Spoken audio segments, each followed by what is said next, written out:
Welcome in, ladies and gentlemen, the second spot in the men's District 8 semifinal, set to be determined here in a matchup between Eastern Florida and Tallahassee. In game one today, we had a dominant win from Gulf Coast, the Commodores advancing.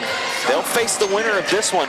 This is going to be a very, very interesting matchup. Two young head coaches, but two head coaches that have had a ton of success this year. Jeremy Schulman of Eastern Florida and Zach Setembre of Tallahassee, both looking to advance to a championship game as we welcome you in to Emerald Coast TV and our stream of District 8 men and women's basketball tournaments here. The road to Hutch and the road to Lubbock underway here in Niceville, Florida. I'm Jake Mitchell. He's Mike Rideout as we get ready for what should be a very interesting matchup, a very interesting clash of styles. Tallahassee, a team that goes quick. They're very freewheeling offensively. The Titans a little more conservative, a little more patient with their offensive attack. Mike, as we open this one up and see who's going to face the Commodores in the championship, what are your initial thoughts on this matchup of the Titans and the Eagles? I thought you were going to say a clash of the Titans. Would be fitting. Yes. Titans with a 68-56 win against Indian River in the quarterfinals. But this Tallahassee team comes in ranked number 10 in the country. They had to overcome a double-digit deficit to come back and win their game. So here they are now, maybe in the driver's seat a little bit for an at-large bid if they don't win the state tournament. Central Florida, maybe, I just talked to Coach Ryan, doesn't think that, you know, with their loss that they are in, but certainly you could solidify your spot in Kansas if you win the tournament, and maybe that was the little motivation that they needed to come back from that deficit in the quarterfinals. Maybe that'll be enough to kind of propel them now onto the finals. You mentioned the at-large scenario here. If you're the College of Central Florida coming off that defeat and you're watching this one, we discussed this off the air a little bit, but you're probably rooting for Tallahassee so that, you know, they'll get that automatic bid, and you've got two at-large bids beyond that. If Tallahassee does not go on to win, then it creates a very tough path. But the Patriots, after that loss, are on the outside looking in. The winner of this one will advance to the championship game. Starting five for the Eagles, it'll be number 23, Jordan Guest. Number 22, DeAndre Galston. Number 3, L. Ellis will run things. Number 11, Tarik Silver. He had a great performance in their first game. And rounding things out is number 5, Calix Stevens. For the Titans, it'll be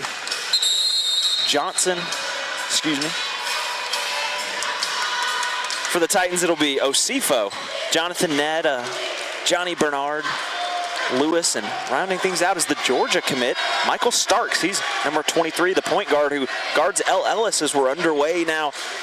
This second semifinal winner, once again, will face the Commodores. Jordan Guest puts up a 3, not able to go.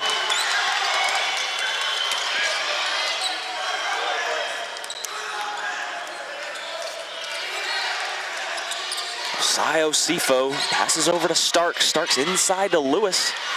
Lewis loses it. Back outside to Starks. Can't get it off the glass, and Osifo fighting and drawing a foul. Early substitutions. Davon Stevens gonna check in for the Eagles here. So quick changes and quick adjustments for young head coach Zach Setembre. He's led this Tallahassee team to a tremendous mark. It's Jordan Guest that'll take a seat early.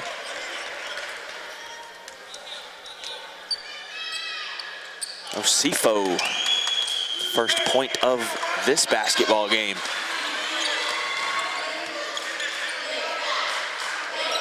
Felix Stevens back over to L. Ellis.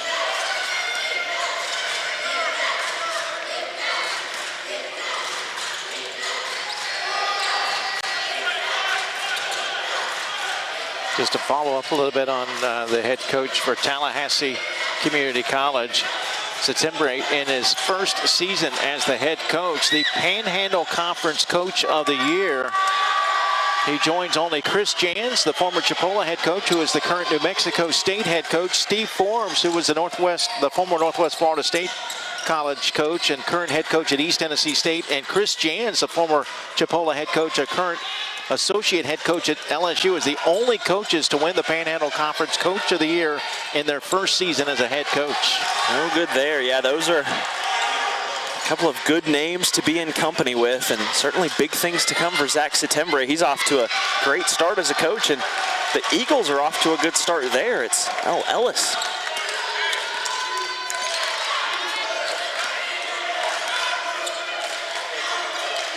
Now Ellis named both the Panhandle Conference Player of the Year and the Freshman of the Year. He's TCC's first Player of the Year since 2001. 2-1 our score in the early stages here. Deep three, no good, and Starks tried to follow it up. He does grab his own rebound. Long on that three, and Kalen Stevens pulls it in. Eastern Florida State, normally a team that will be a little bit more patient on offense. They averaged just under 65 points a game coming into the tournament. Tallahassee, meanwhile, they like to get up and down the floor. They average right at 83 points a game. More early substitutions for the Eagles. It's Yahel Hill that's going to check in at our next dead ball break. Can't get it to go. Osai Osifo, he's the Florida commit for these Titans. Yeah, they've got a few SEC guys on this team. Ned and Starks are both going to be heading to the University of Georgia. Opposite sides of that Florida-Georgia rivalry on this Titan team. There's Tarik Silver from the left wing. He drains it. So Tarik Silver, who hit a couple of big shots in that first game, he picks up where he left off. Silver named the Panhandle Conference Newcomer of the Year, first team all-conference, Division I transfer from Eastern Michigan, and of course he's got several Division I teams interested in his services.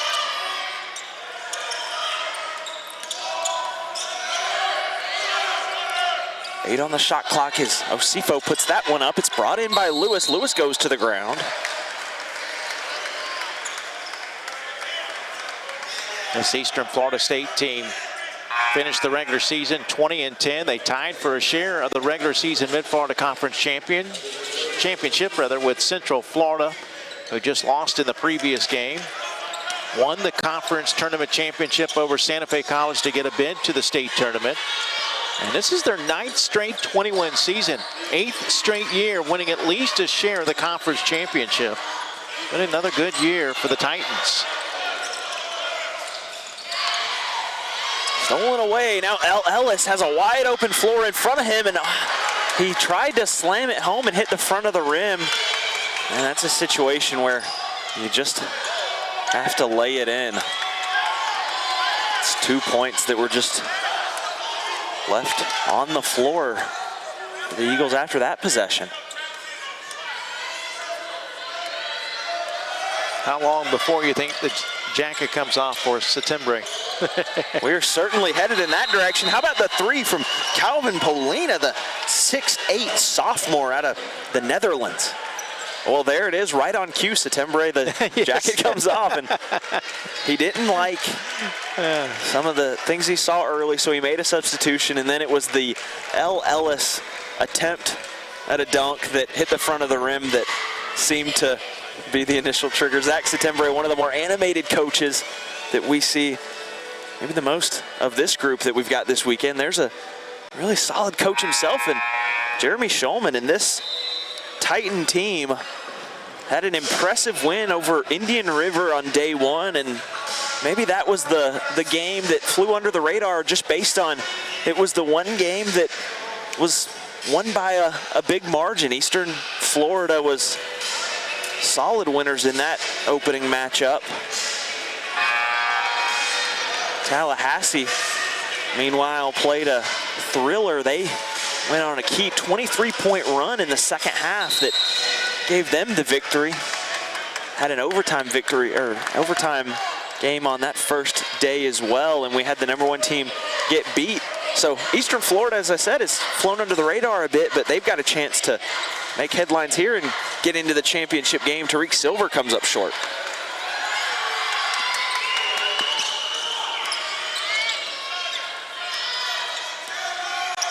Starks kicks over to Polina. How about that take? 6-5 lead now for the Titans.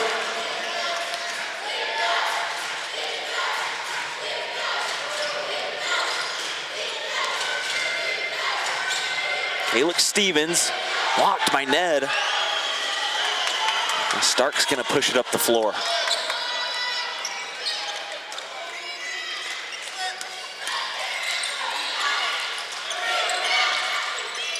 Polina thought about it again.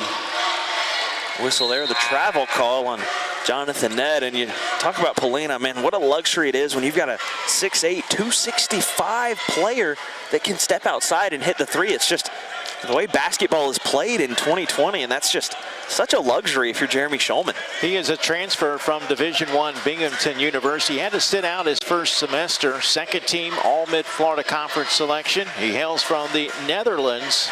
Very decorated Netherlands national team player.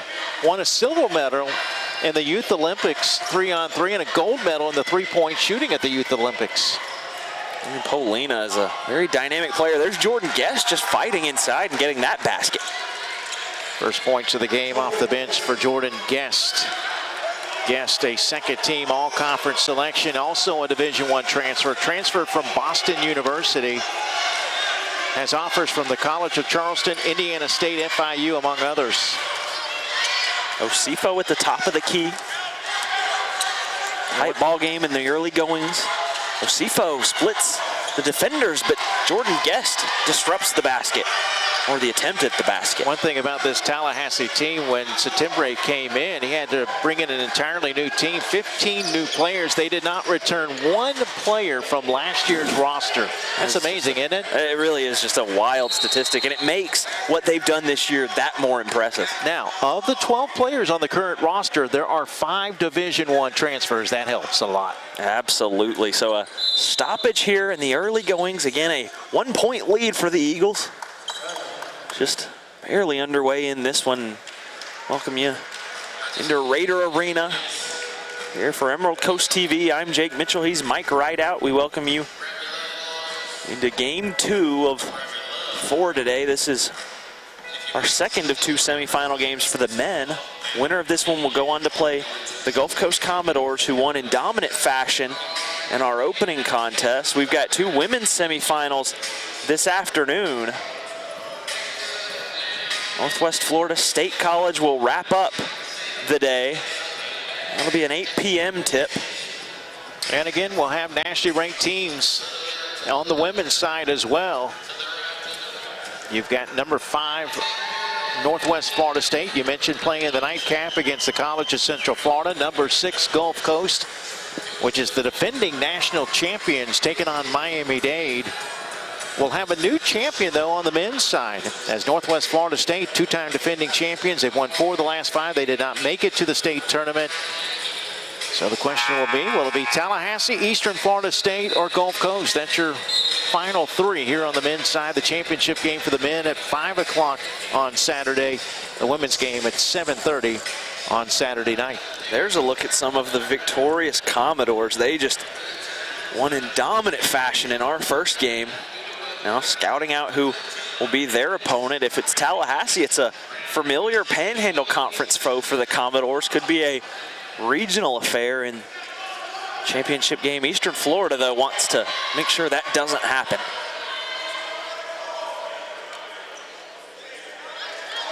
Eastern Florida in the black with the green and blue trim. Tallahassee once again in the white with the blue trim. Eastern Florida, maybe the... Oh, Jordan Guest with the deep 3. How about Guest? He started this one, was put on the bench in about 20 to 30 seconds, and now that he's re-entered the game, he's putting his stamp on it. 5 quick points off the bench for him. You may be too young to know who the Commodores music group is. Oh, I know the Commodores. Brick House. Brick House, easy. I think that's a good couple of adjectives to describe that basketball team at Gulf Coast. Absolutely. Because they did make it look easy today against Central Florida. And they have been a brick house in this tournament, knocking off the #1 team and the number 18 team in the country. I like it. A little knowledge there, Jake. I've been accused of being an old soul. I don't know if that's a compliment or a... That's a compliment. Okay. I'll take it then. Right now, Eastern Florida State struggling to shoot the basketball, just 18.2%.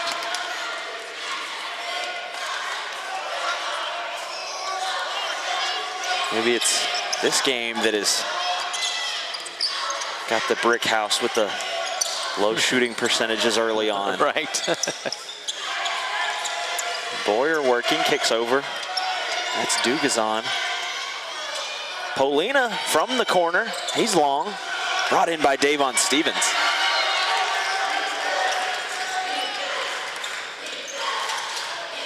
Davon Stevens, right corner.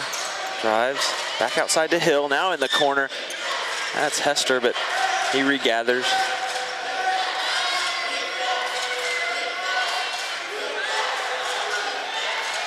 Screen from Guest. We're under 10 on the shot clock. Working on Boyers. Yahel Hill spins around, tries to float it in. Guest fought for the rebound, but there it is. It's Taganj that brings it in. Taganj hails from Bosnia. Played on the under-16 national team in Bosnia.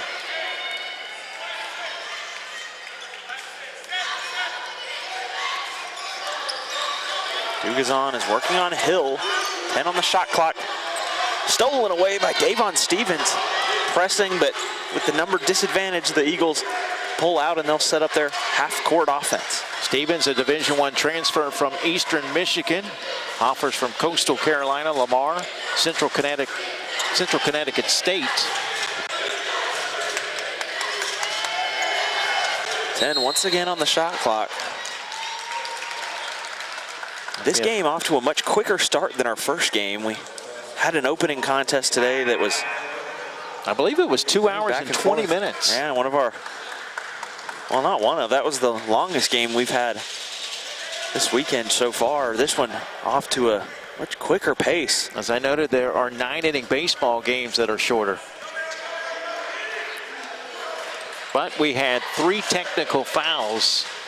It was a little chippy in that first game. It was a dominant win for the Commodores, but was not short on drama. That one had several instances of some back and forth. It was the Commodores that would come away with a victory. That ball's batted away. Yahel Hill going to inbound with 9 on the shot clock.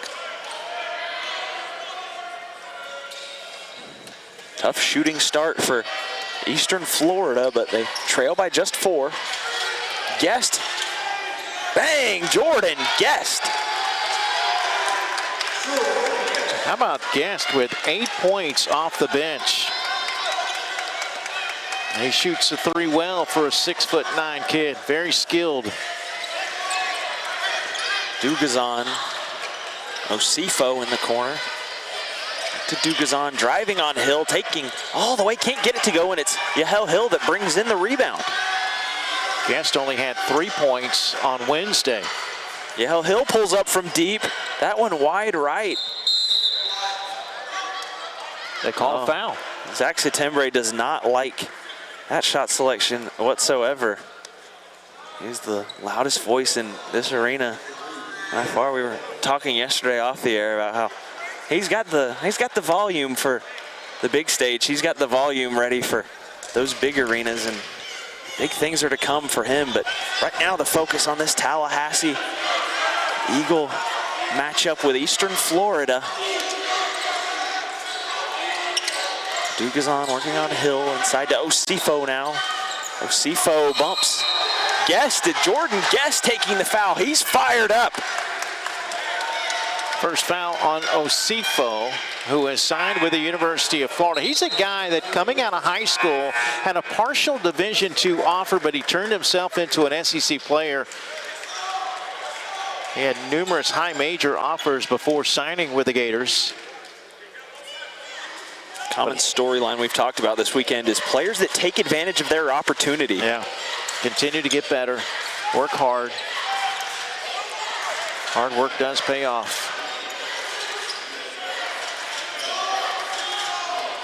15 on the shot clock. Yeah, this is a tournament that's so fun for so many different reasons. Obviously, winning here is huge. That's focus number one. Golston no good, but obviously so many facets and layers involved with this tournament and these players, and it makes it such a dramatic, storyline filled weekend.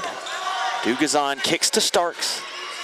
Future Bulldog in the mixed matched pink shoe on the left, right shoe, the highlighter yellow. Spinning around, pulling up. No good on that jump shot as Starks, and the shot clock expires. 13-6, the early margin for the Eagles.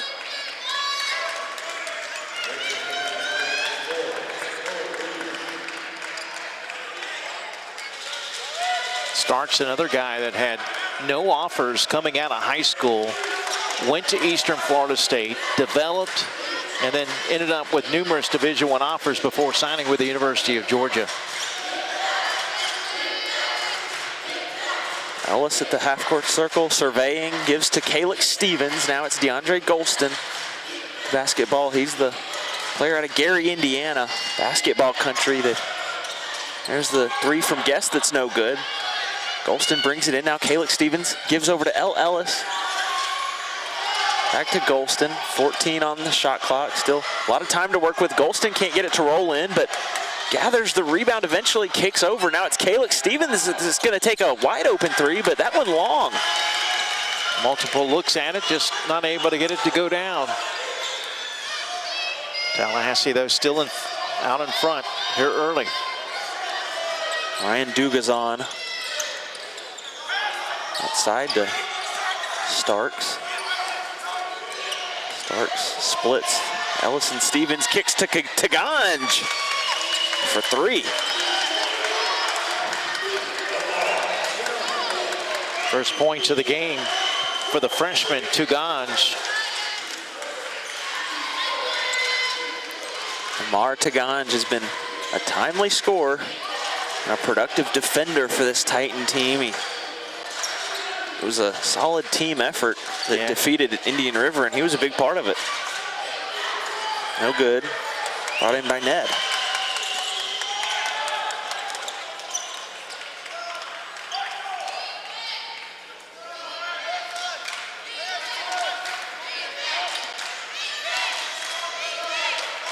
Michael Starks, 15 on the shot clock. This Titan team patient offensively.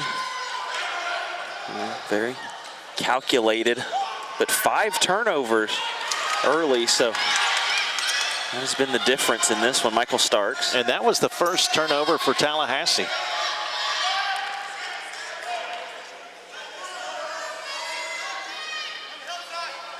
Dugazan holding it. Off the Ned screen, defended by Stevens. Long, brought in by Golston.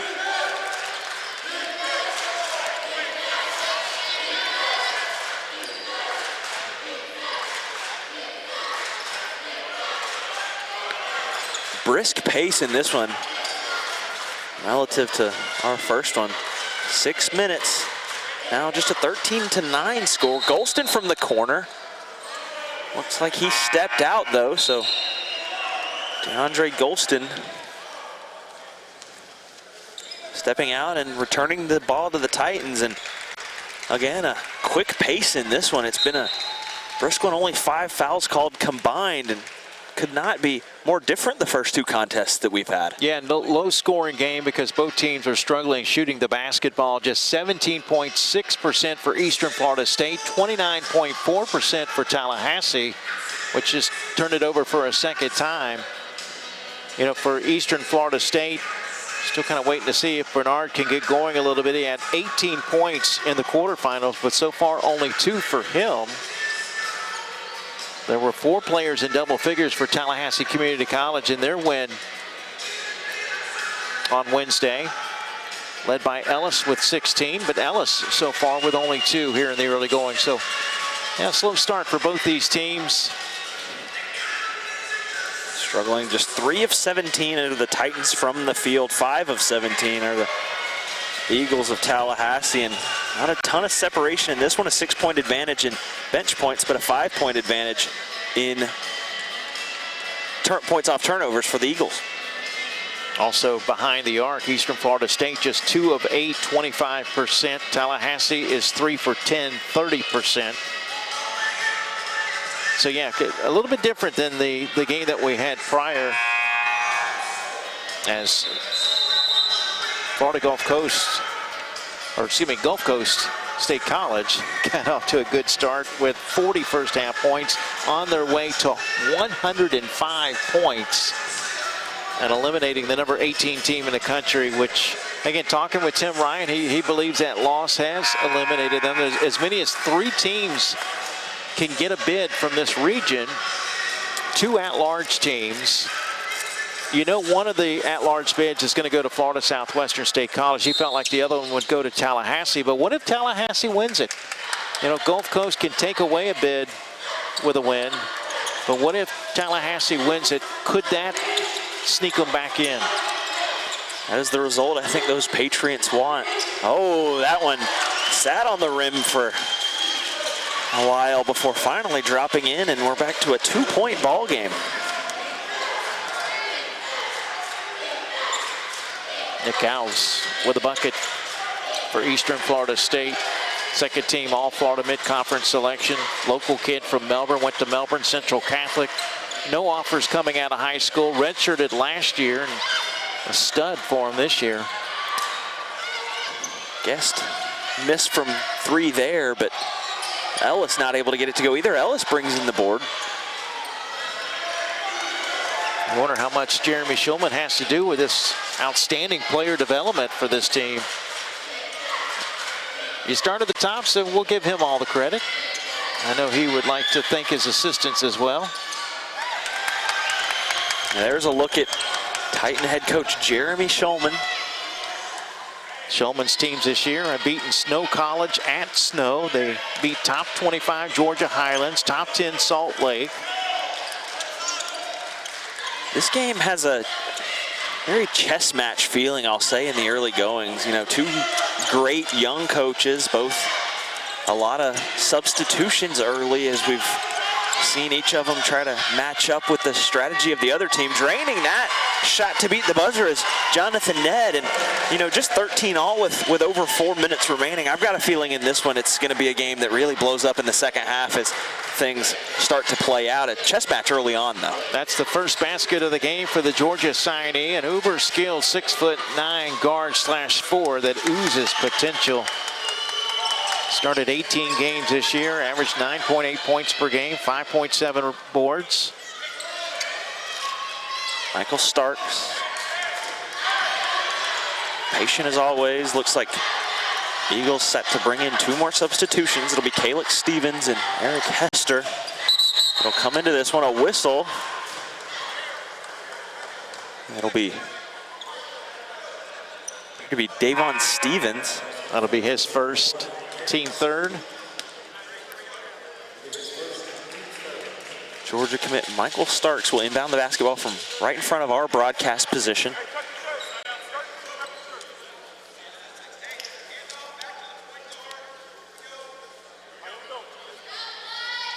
Starks battled a high ankle sprain late December, early January. Just to give you an idea of the chess match and kind of the mind games here, Zach Settembre calls out to his defense. It's going to be an inbound. He's going to hand it back to the point guard. That's exactly what the Titans do. It's just a very, very interesting matchup of coaching styles, and they can each kind of see what's coming next, and they're adjusting accordingly. 2 names that could be seeing a lot more of in the future, Jeremy Schulman and Zach Settembre. This Tallahassee foul on Yael Hill, his first. Team fourth. And it looked earlier like Settembre was kind of leaning in to hear what Schulman had to say, and then maybe even kind of relaying it to his team. Hester going to go to the line, or excuse me, that's Johnny Bernard. Hester was standing right in that spot, but it's 13 of the Titans, or 3 of the Titans, excuse me. Shooting 2, tie ball game. Just over 3 minutes remaining.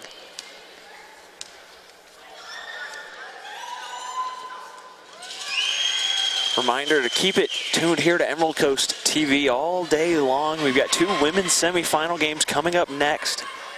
First, it'll be Miami-Dade and Gulf Coast. The Commodores led by head coach Rooney Scoville. Then the nightcap will be the Northwest Florida State Raiders taking on the College of Central Florida. It'll be an exciting atmosphere here in Raider Arena as the hometown Raiders look to book their spot in the championship game.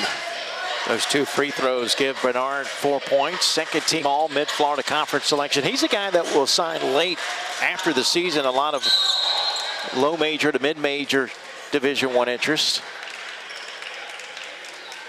Scored over 2,000 career points in high school.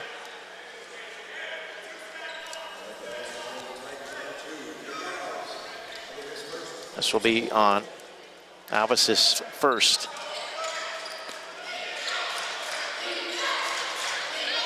Ellis with the ball. Drives on Starks and then kicks out to Stevens. 10 on the shot clock. Hester driving baseline. Kicks back out to Ellis. 5 now. 4. Yahel Hill. He drains it. Yahel Hill as the shot clock runs down. Good ball movement to find the open man. That's the 4th 3 of the first half for the Eagles, which is a big reason why they're up 1 right now. Tarik Silver going to check back in for the Eagles. The style's different for each squad. You see the bigger multiple man substitutions consistently for the Titans. Settembre is constantly in and out with various Eagles as they play the matchups. It's a 16-15 game as we play the final 2 minutes in this first half, and this one is as close as it gets.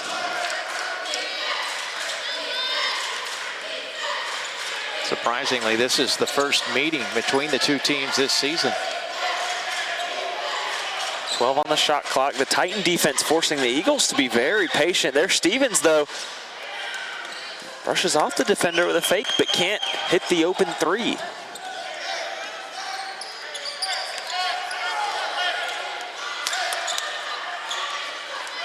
Tunnel, top of your screen, you see the Gulf Coast women. Gulf Coast men with a big win earlier. The good Commodore. Look. There you go. That is Nick Alvis.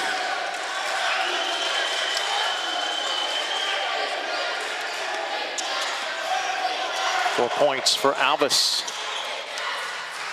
Both teams shooting under 30%. Defense is dominating in the early going in this one. Yahel Hill.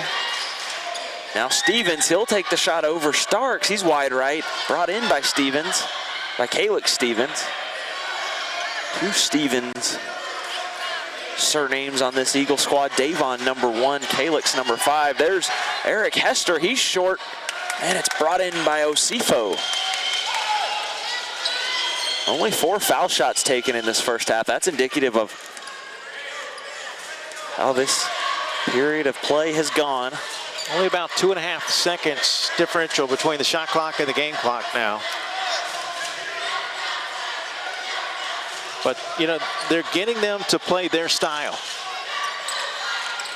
Ned short, brought in by Silver. Eastern Florida State doesn't score a lot per game.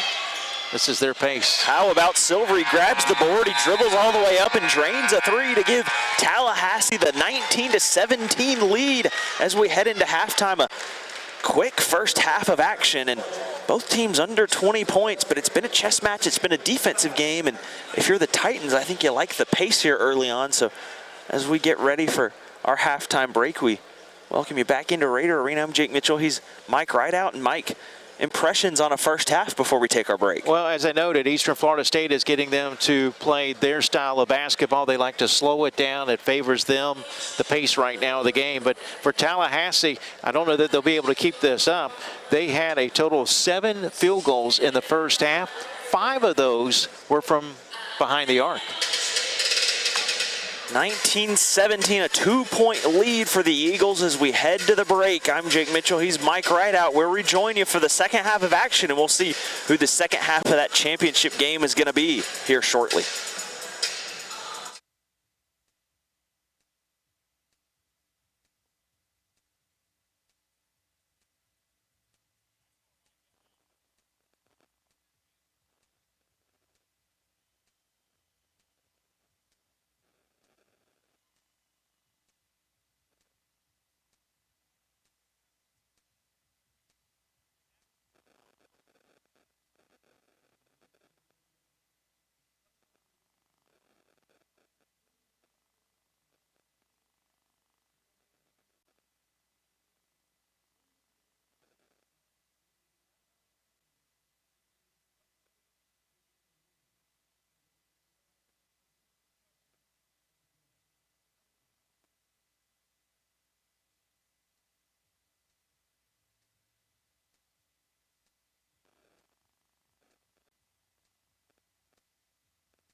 Devin Stevenson, and I'm president.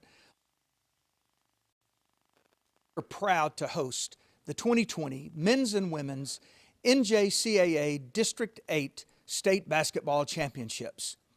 Northwest Florida State College, along with Okaloosa and Walton counties, are thrilled that you are visiting our community and hope that you have an opportunity to experience all that we have to offer on the Emerald Coast.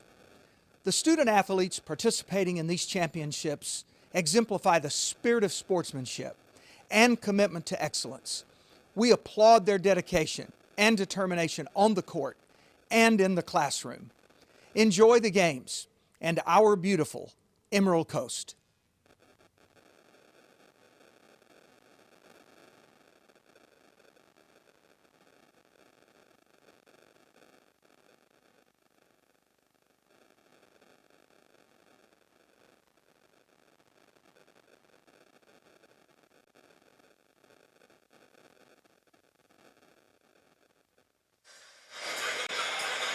We welcome you back in to Raider Arena here on the campus of Northwest Florida State College.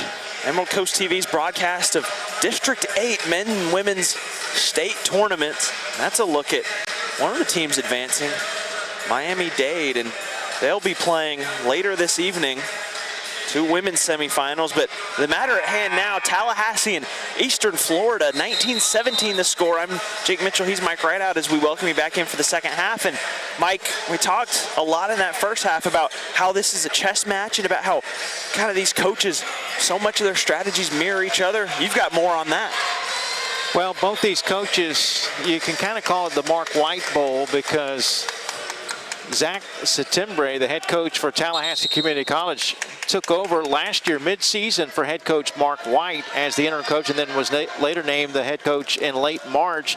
But Jeremy Schulman, the head coach at Eastern Florida State, also played under or coached under Mark White. So both these coaches know each other very well. Sifo can't get that shot to go as we open the action in the second half.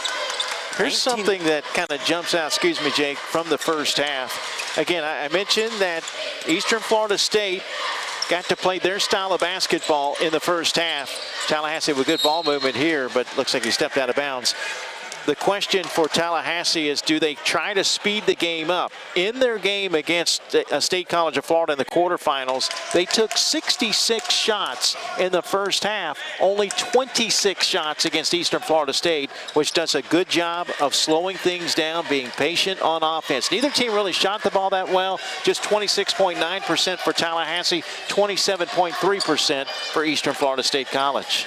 And the talent in this game is jaw-dropping when you consider the 5 Division I transfers that are now on this Eagle roster. You've got a Florida commit and 2 Georgia commits on the Titan side of things. Guest working. Guest had a couple of big threes early in this one. Tarik Silver going to take a 3. That one can't go, and it's brought in by Noah Lewis. Well, and as you can imagine, with a low-scoring game, no players, in fact, in double figures. Jordan Guest was the high point man, 8 points off the bench for Tallahassee as their bench outscored Eastern Florida State 10-3 in the opening half. But here they are again, working patiently on offense. Shot clock already under 10.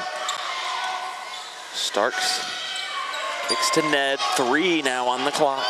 2-1, and that slight mishandling of the ball by Ned results in a shot clock violation. He had the right thought to get it over to Starks late in the shot clock for an open 3, but just bobbled the ball a little bit too much, and he goes over to the bench. Jeremy Schulman understands that he had the right thought there, and words of encouragement as now the Eagles want to extend their narrow lead.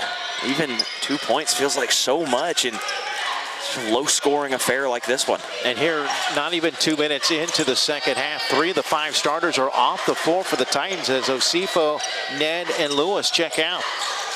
Golston gathers the rebound on the Stevens miss, and it's player out of Gary, Indiana, who opens the scoring.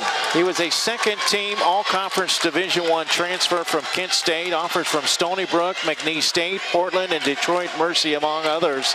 He's got a linebacker body, plays very hard, an elite finisher around the rim. First points of the game for the sophomore. Bobbled but regathered by Stark. 6 on the shot clock. Screen from Polina. Polina hit a 3 in that first half. 1, Boyer, don't know if he got it off, but doesn't matter because ball doesn't hit the rim, so a timeout for the Titans. Jeremy Schulman is frustrated with something on that side. Meanwhile, the Eagles are feeling good and an encouraging start again. Just a 4-point lead after a 19-17 halftime score, but in a game like this, every point is so vital. Yeah, and, you know, just like you can live and die by the 3, you can also live and die by, you know, being patient on offense, because you have to be precise. There's got to be some precision to a slow-down offense. Otherwise, you're going to run out of time, as we've seen on these last couple of possessions. That's the 9th turnover of the game for Eastern Florida State. There's a look at Zach Setembre coaching up these Eagles. 4-point lead in a low-scoring affair. Not a game the Eagles are used to playing. This is what the Titans want, but it's the Eagles that have the lead in this one. Eagles average 82.9 points per game. They don't like this slow-down game. They scored in their regular season final. Now, it did go into triple overtime, but they scored 107 in a 108-107 loss at Gulf Coast State. That actually snapped a 6-game winning streak. Usually score 80-plus on pace, at least with that halftime score for 38 points. It's a wild one defensively. Guest loses that. A mistake from the Eagles overthrew that one, did L. Ellis. Guest not able to gather it.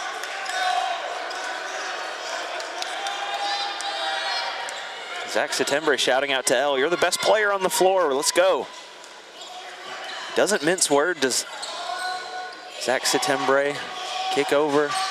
Oh, a step back from Bernard, but Bernard comes short. Tallahassee does have the ability to win different ways. Least amount of points, well, as evidenced in the quarterfinals, and that 67-59 win. But they also beat Chipola 61-52. They won at Pensacola State 67-66. So even though they like to get up and down and they average 83 points a game, they can also grind it out against you as well. Dish inside. That is Nick Alvis that gets it to go. That's 6 points for Alvis.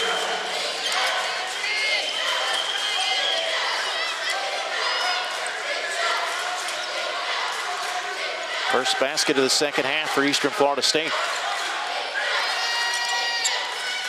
Tarik Silver.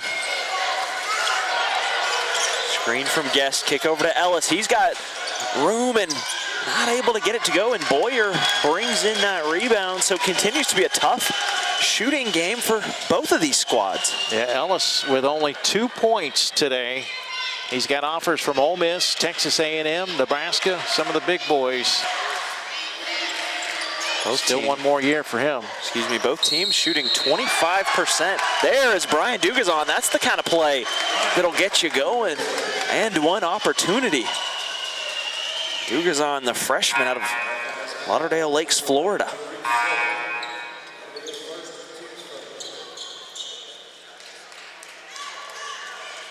Dugazon shoots 69.8%.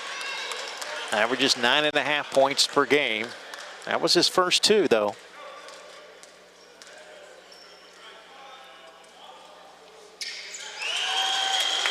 Good as Dugazon. Now a lead for the Titans, 22-21 in this chess match of a basketball game. Yahel Hill crossing half court. We'll see what the Eagles have to counter with. Here's L. Ellis.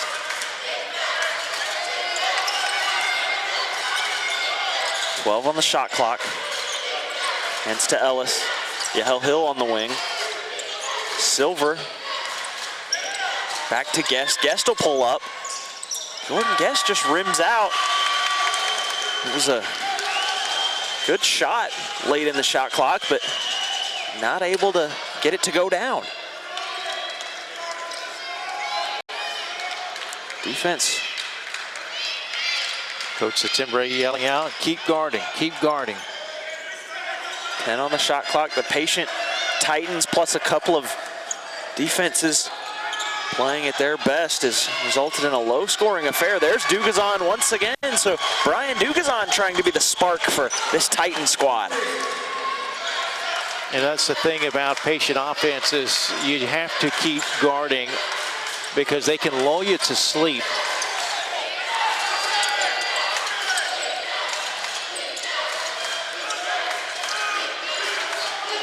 Screen from Stevens.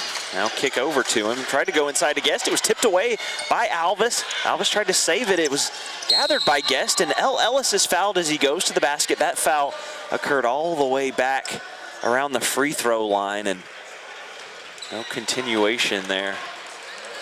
It'll be inbounded from under the basket. Second foul on Johnny Bernard. And just the second foul combined between these two teams. So another brisk start and a brisk pace. Officials conversing real quick, discussing. Another reason why I think we had a quick first half, not only the patient offense, but also the fact that we only had a combined 9 fouls.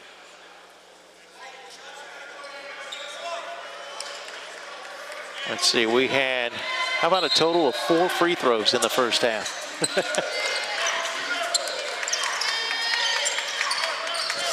Wildly different basketball game here.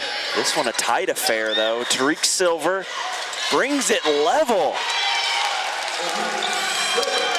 Silver, as I noted earlier, Oregon State, Eastern Carolina, Missouri. He's got a chance to play some high-level Division I basketball. He's a transfer from Eastern Michigan. Dugazon no good. 8 points for Silver. Or 9 points, excuse me. Ellis guarded by Polina. Now they switch. Yahel Hill from the corner. Stevens with the putback. There's Septembre. You see jacket gone, sleeves rolled up. That's the first 2 of the game for the sophomore Davon Stevens. Jacket has also come off for Jeremy Shulman, so another similarity between these two coaches, and you said it earlier, it's the Mark White Bowl in this. Both played for, or coached for, former Tallahassee coach Mark White. Polina can't get that 3 to go. He had a big one in the first half.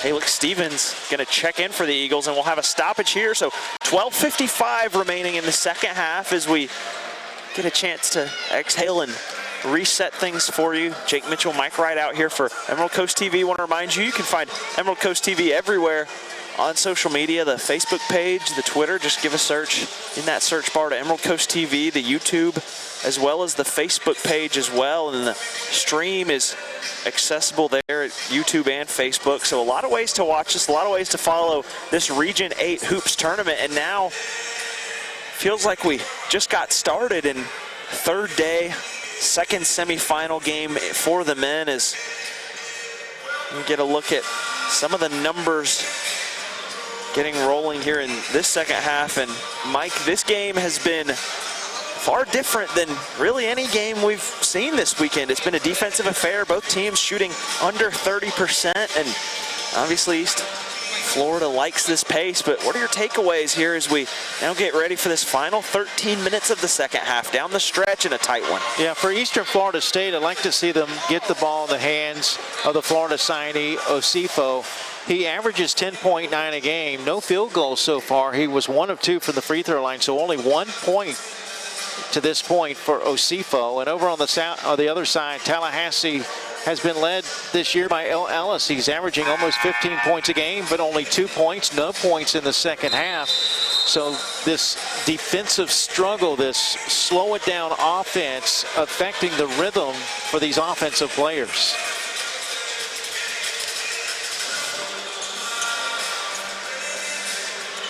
Also, DeAndre Golston getting that first 2 of the game. He averages 11.5.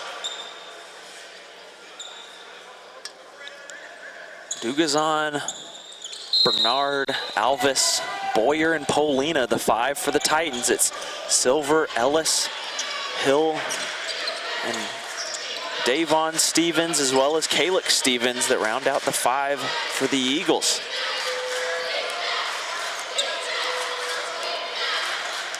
Ellis taking, Ellis kicks out.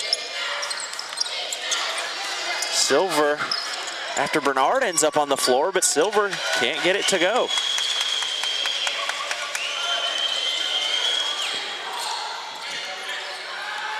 Ryan Dugazon.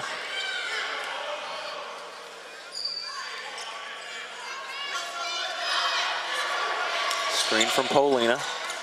Dugazon had 41 points in that triple overtime win against Daytona. That's second all-time in program history.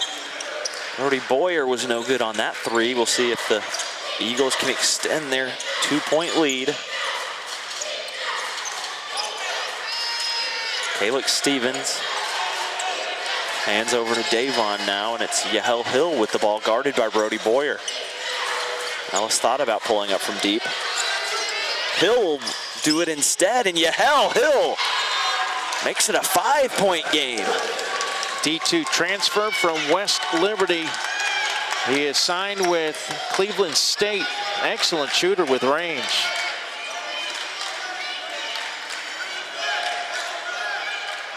.15 on the shot clock, and now the Titans enter their offense. Tapped away by Davon Stevens. Now a fast break opportunity. Dugazon commits the foul on Stevens. Just the second of this half against the Titans of Eastern Florida. They'll send in 3 substitutes. It's Jonathan Ned, Osayo, Sifo, and Michael Starks. So 3 of their key players, 3 guys that are going to be playing at a high level in college basketball next year, check back in. How about this stat for you, Jake? Tallahassee has made 11 shots total. 7 of them have been from 3-point range. This is a wild basketball game, to say the least.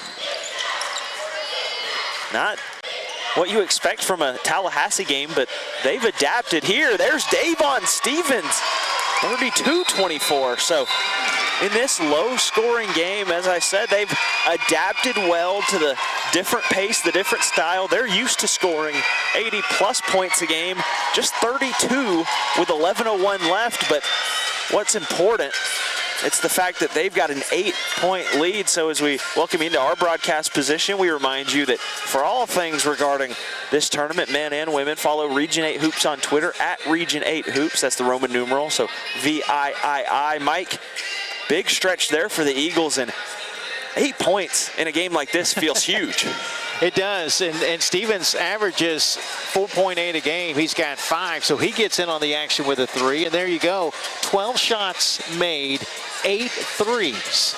So that's pretty, you know, when it's a low-scoring game, if you can trade 3s for 2s, you're going to benefit. Absolutely. So 11:01 remaining in this one. Crunch time here, and we welcome you into Emerald Coast TV. We get a look at updated stats, and we thank the folks across the way at Press Row for consistently updating us with the official numbers from the scores table. Mike, you're keeping a book yourself, but we always like the official numbers to double check and verify. So again, we thank the folks here at Northwest Florida State College. They've been really helpful for us all weekend long. There's a look at the Sharks of Miami-Dade. They've got a game here. They're loose as they get ready for this one. That'll be the women's semifinal. It's Delia Brown, who scored 41, a state tournament record. They're going to take on, it'll be the Gulf Coast Commodores, led by legendary head coach Rooney Scoville, and the nightcap of the Raiders taking on the Patriots of the College of Central Florida. We'll see if the Patriot women can get out of here with a better result than the Patriot men did earlier. It was Gulf Coast who blew them out in game 1. Winner of this one will meet Gulf Coast. And whoever it is that goes on to meet Gulf Coast is meeting a team that is playing as hot as could be here. They've beaten the #1 team in the country. They just beat number 18 in dominant fashion, and quite frankly frustrated them and caused them to lose their cool on a couple occasions. This Gulf Coast team is firing on all cylinders, and this game is a chance to play Gulf Coast tomorrow evening. It'll be a 5 p.m. tip here on Emerald Coast TV and live from Raider Arena. No good. Ellis grabs the board. Eastern Florida State has struggled from long distance today. shooting just 15.4%.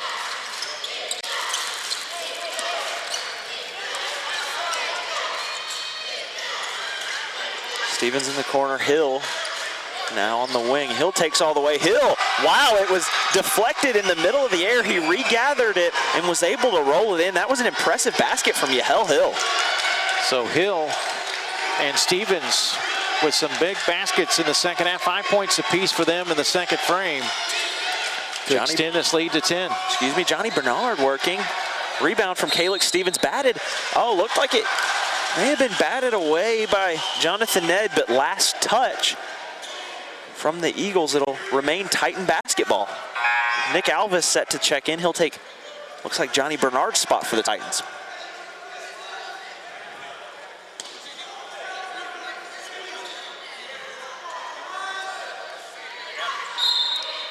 Zach Settembre, head coach of the Eagles. Osifo, it's tipped away by Jordan Guest. Ball will remain with the Titans. Osifo frustrated with that call. We'll see what the Titans have here. Starks will inbound. He'll kick over to Osifo in the corner. Osifo headed for the SEC next year along with Starks. They'll be at different schools. There's a basket for the Titans.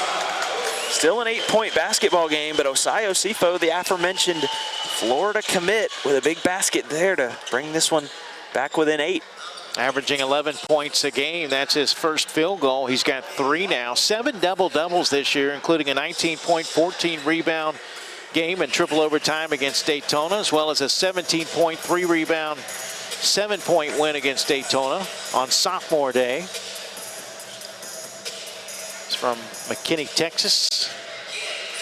He's been the mainstay for the Titans all year through other injuries and adversity. Started 27 games. The next closest guy has started 18. First team all Mid-Florida Conference selection.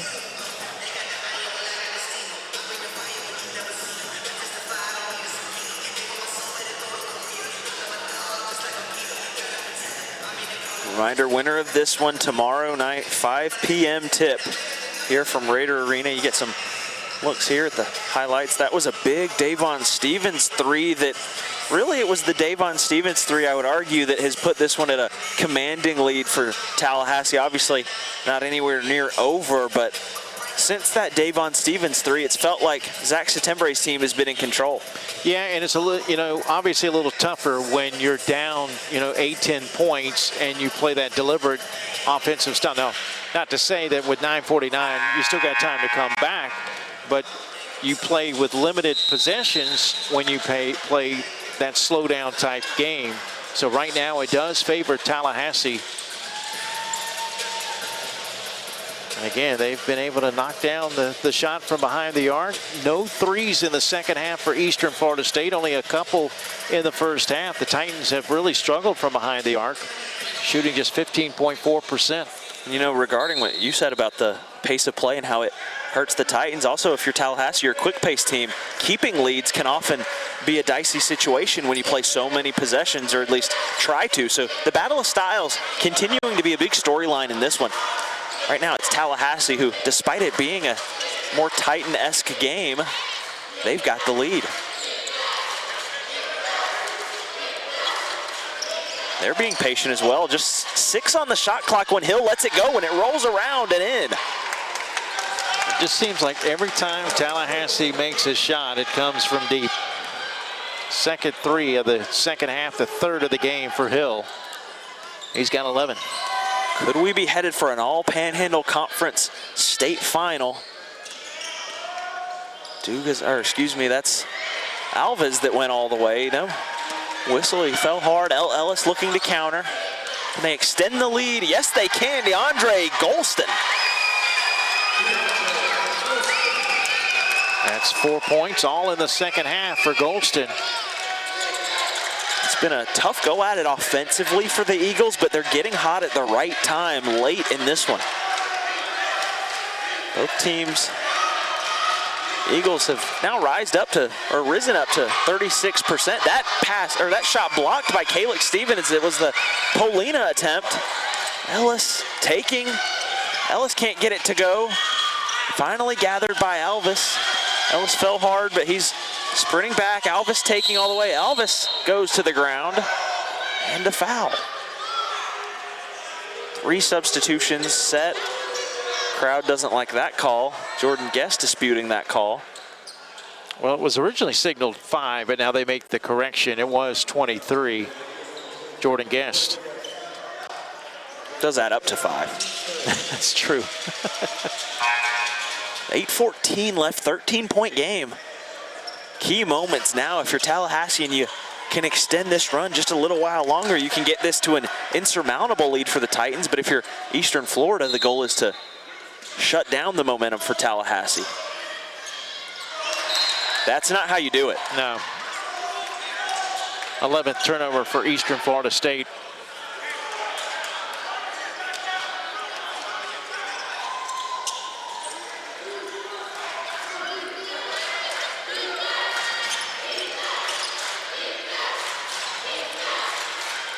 Stevens kicks back to Ellis.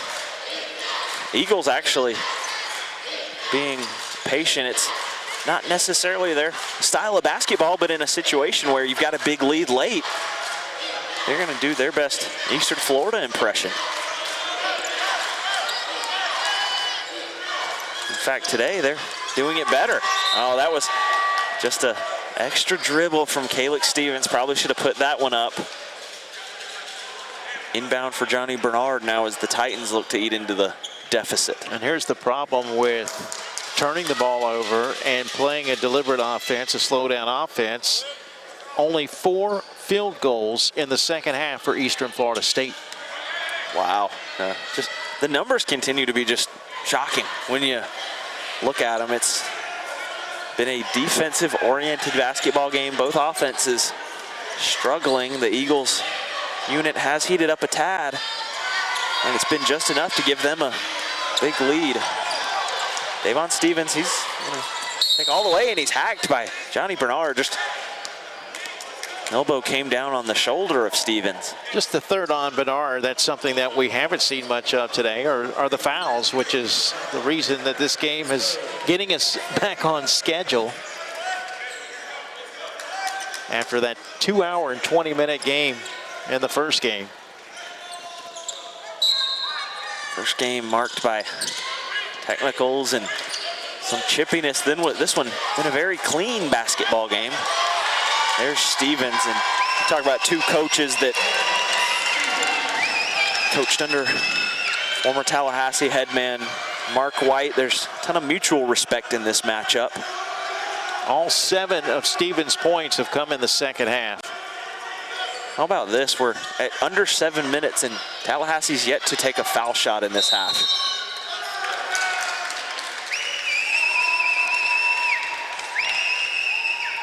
In fact, Tallahassee has not taken a foul shot the entire game. No free throws in the first half, but they hit 5 threes. 5 threes in the first half, 4 threes in the second half. We've had a couple of unique basketball games for very different reasons. A 15-point margin, though. All of a sudden, can Tallahassee hang on? Can they make it an all-Panhandle Conference state final? Tarik Stevens in the corner. Golston driving. Golston taking. How about that take from DeAndre Golston? All 6 of his points in the second half. And to put things in perspective, Tallahassee has 27 points behind the arc. Eastern Florida State has 26 total.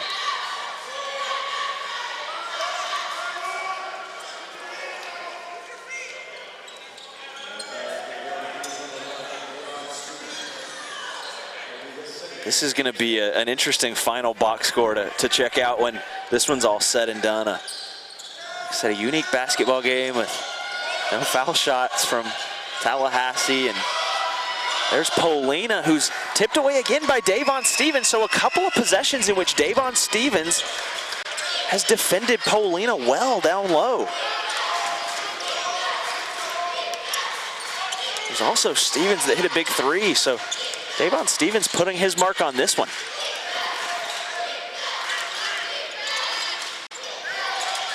Ellis kicks to Golston. There's you called him the linebacker. DeAndre Golston nailing the deep shot. That's 9 points for him. Again, all of his points have come in the second half. Golston, Division I transfer from Kent State. Not able to get that deep one to go is Johnny Bernard. Now patient are the Eagles as they are now close. They can taste a spot in that championship game. Yeah, and why not take some air out of it? Shorten the game. You know that Eastern Florida State's not going to be quick to score.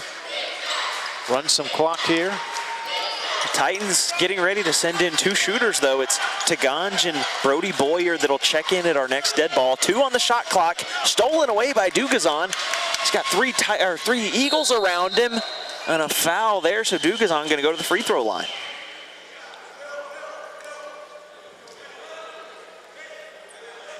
Tarik Silver with a personal, his second. Timeout by Tallahassee.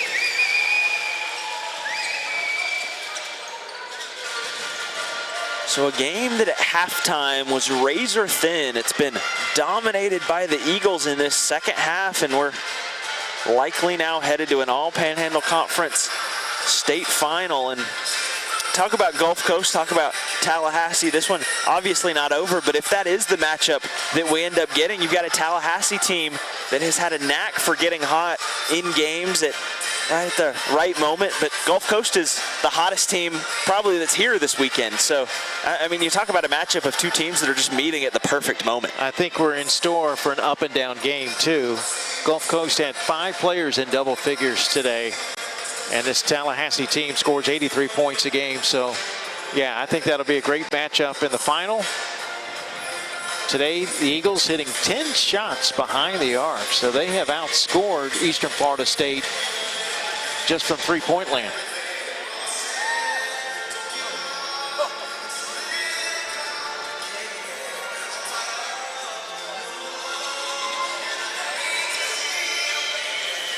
.443 remaining. It would have to be a perfect 443 if the Titans hope to keep their state tournament hopes alive. That final 443 will begin with Brian Dugazon free throw attempts.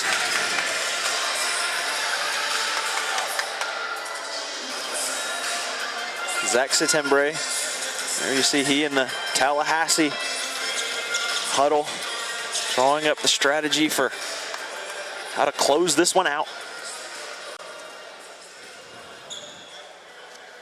Got a very defensive unit on the floor. Davon Stevens has played a great defensive game here late in this one. Jordan Guest, always physical inside. Tarik Silver and Cam Golston, or DeAndre Golston, excuse me, are 2 really physical, athletic guys with really strong builds. And then Yahel Hill going to be the guard, the 5th man in that rotation to handle the basketball. Good as Dugazon. That gives him 7. He's had 11 double-figure scoring games this year. Highs of 41, 24, 23, 17. Strategy from the Titans is the pressure with the bigger lineup, with the bigger Tallahassee lineup on the floor. You hope you can force some turnovers late if you're Jeremy Shulman. Kick to Guest. Now it's Golston. Golston guarded by Taganj. Silver drains the 3. That's how you close a game out. That's his 4th 3 of the game. 2 in each half. 11 threes today for Tallahassee Community College. And how about this? Most of this game, the percentages have not looked pretty, but now Tallahassee has brought it to 42% from the field and 36% from behind the line. Those are some pretty respectable numbers. Especially that coupled with the fact that Eastern Florida State is just 13.3% behind the arc and only 24% from the floor.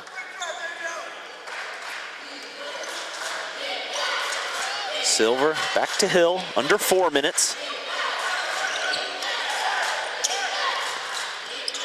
Back to Hill now, it's Golston. Right in front of our broadcast position, gives to Hill. Kicks to Silver, back to Hill now. Golston drives, he's fouled by Taganj. No basket though, the foul occurred all the way out near the three-point line.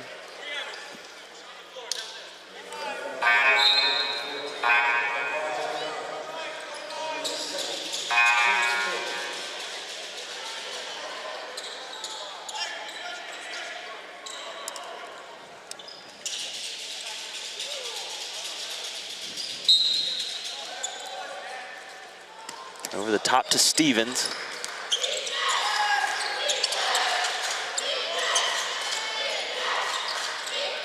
Hill. Short, but the Eagles pull it in, and the Eagles are just putting on a clinic on how you close out a game with a big lead. They're rebounding, they're continuing to hit dagger threes in timely moments. Oh, but an offensive foul there, so as soon as we praise them, they make a mistake. It looked like Jordan guessed it was whistled there. Yeah, and you know, the three-point shooting, that's part of their game. They average 11.1 threes per game, so it's not a surprise that they're knocking down a bunch of threes. But knowing that Eastern Florida State controls the tempo, getting threes instead of twos today is a big reason why they have a 21-point lead. And it's also the resiliency. I mean, you open up this game not shooting well at all from behind the three-point line, but they never wavered, did the Eagles. It was never shying away from that three-point shot. They've continued to play their game. They've adapted to the pace of the Titans, but they've played Tallahassee basketball, and it's been beneficial for them. To the tune of 49-28. Tallahassee looking for their first state title in 9 years. Stevens back to Hill. Excuse me, Ellis. To Hill, that's the other guard in the backcourt. And Gulf Coast looking for their first state title since 1972.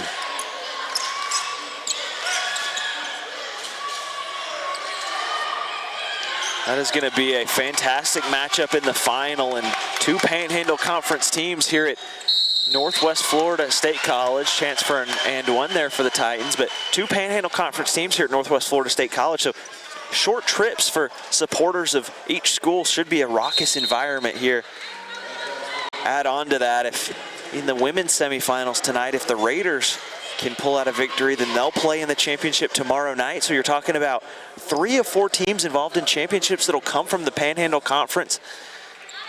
Should be a fun atmosphere Saturday night, especially if Tallahassee can hang on to this lead late.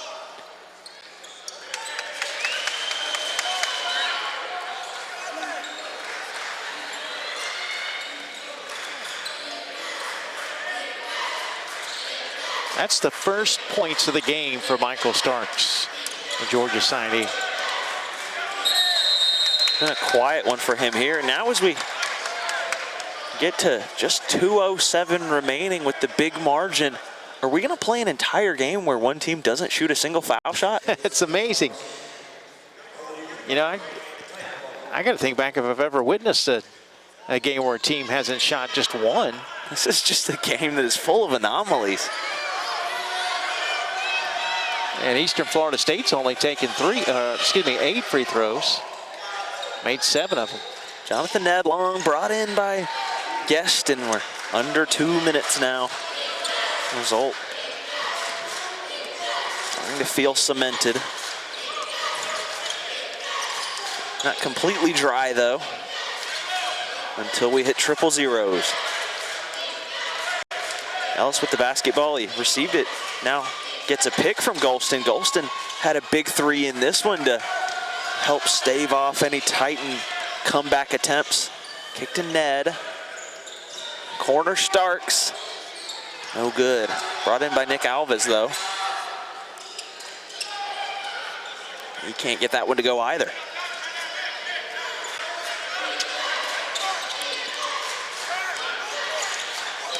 Golston kicking to Guest in the corner, back over to Stevens. The Eagles not rushing any shots, instead just letting that clock burn and burn and burn. We're now under a minute.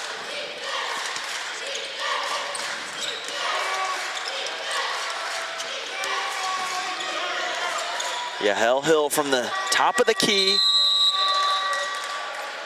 Shot clock violation would have been a, yeah, it looked like we had a little clock mishap there. I think a couple of seconds burned after the whistle, but fixed quickly, back to 43.3 now. Credit to officials as they meet here. Send players back to the bench as they'll straighten things out.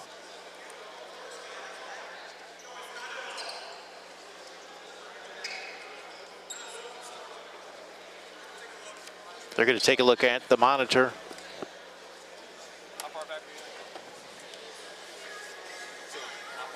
Well, don't forget, coming up, our second session, we move on to the ladies. Miami-Dade, which is looking for its first state title since the 80s. They used to be split up, Miami-Dade and Miami-Dade North and Miami-Dade Kendall. Miami-Dade Kendall was the last team to win it, 1983. In fact, they won it 7 times from 1972 to 1983. And actually, Miami-Dade North won 4 in the 70s, 1971 to 1977. So 1983, the last time that Miami-Dade won a state title. Gulf Coast has won 5 of the last 7. They've won 4 in a row. They are the defending national champions. They're ranked number 6 in the country. And then our second game, the nightcap, will be number 5, Northwest Florida State, which is looking for its first state title since winning it all in back-to-back seasons in 95 and 96. College of Central Florida won it when they were known as Central Florida Community College back in 1992.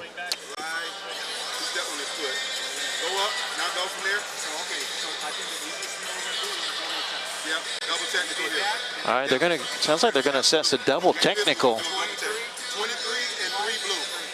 23 white and 3 blue. All right, so it'll be a double technical, 23 in white, 3 in blue. So Jordan Guest and Johnny Bernard will be whistled. There were some extracurricular activities. Now officials converging with Shulman and Settembre. 2 head coaches. Obviously, accumulation of technicals is kind of the concern here in a game that is pretty much decided. And it was the right call, too, because I did see the end of the play when Bernard tripped Jordan Guest. Oh, there's some back and forth between Settembre and Shulman. It looked like Zach Settembre is always, or no, I believe it was argument with the official, actually. Zach Settembre is fired up, and you know, we talked yesterday as Gulf Coast, the women finished out a blowout game, and how the mark of the sign of a great coach is when you've got a win in hand late and the emotion doesn't change whatsoever. That's the case with Zach Settembre. It's an 18-point game with under a minute. He's full of emotion, and the most important part of it is that his players on that sideline love it. They feed off of his emotion. He's a young head coach. This is his first full season. Relates to those players well. Sifo over to Alvis. There's a shot from Jonathan Ned. His first points of the second half. Inside to Guest, who was involved in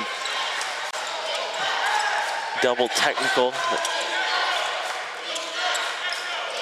Kind of a big stoppage at the end of this game, and Tarik Silver will hold on to it. He and Cam Golston shake hands as, or DeAndre Golston shake hands as this one is now in the books. It's official.